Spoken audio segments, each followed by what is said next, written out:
I personally lived in my car for 30 days with my, excuse me.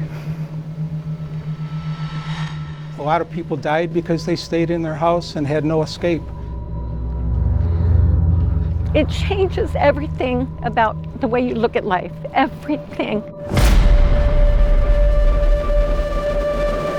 I bought insurance. I thought I was protected, but no one knows what they truly buy. The big print giveth, the little print taketh away.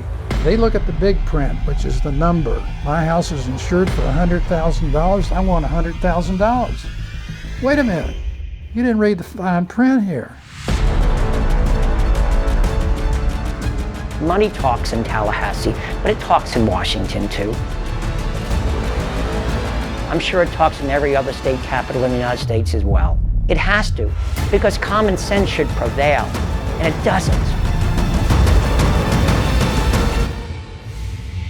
Most developers are in the business of making money, and they're just using construction as a venue or an avenue to make profit.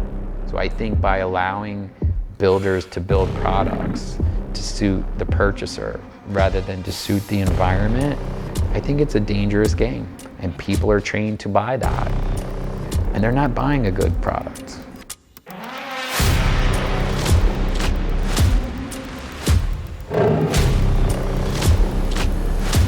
Intelligent planning, resilient building, and personal mitigation is everything. It is way easier to not get wiped out by the storm than it is to talk about, hey, what can we do to recover after the disaster happens? Unfortunately, go look in the mirror.